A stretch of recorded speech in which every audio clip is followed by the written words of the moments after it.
I veliki pozdrav svima ljudi, dobrodošli na video na kanalu. Danas sam za vas pripremio nevjerojatne mađiončarske trikove koje ću vam pokazati kako su odrađeni. Tako da ostanite do kraja videa, krećemo. Ok, kao što vidite u ovoj Houdini, tu se nalaze dva bureta i sada vidite cijevi koje provlače kroz ovo jedno bure, tako da zaštiti ulaz.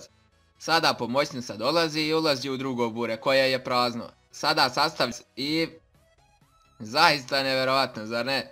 Ali sada ću vam pokazati kako je ovo uradio. Samo gledajte.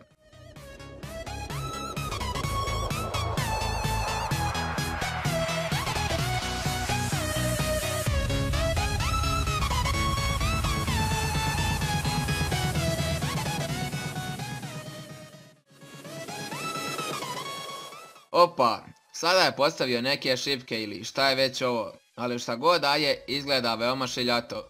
Sada pokušava da balansira ovu curu iznad svega ovoga, ali mu djevojka pada.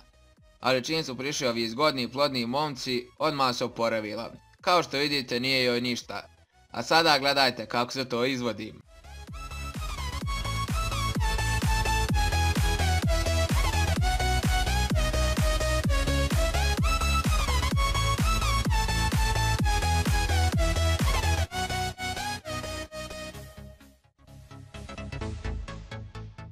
Ok, ovdje vidimo jedan drveni sanduk. Sada ubacaju ovu jadnicu u sanduk i vežu ga. Sada skače da dokaže da je zaista ova cura u sanduk.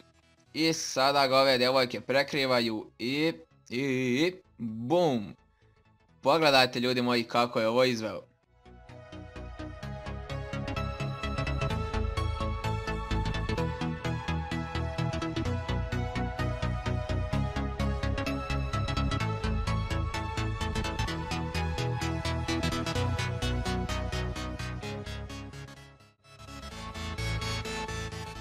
Šta će sada da uradi? Odlučio je da uhvati metak između zuba, pa da vidimo da li je uspio. Ok, cura puca i vidi se da se folira i evo ga metak, stvarno nevjerovatno, zar ne? Pogledajte kako se izvodi i ovaj trik. I za kraj, Invisible Man. Ovo neću komentarisati, samo ću vam puštiti da vidite. I da, ovdje je kraj klipa, tako da uživajte, imate veliki pozdrav sljedećeg klipa. Vidimo se.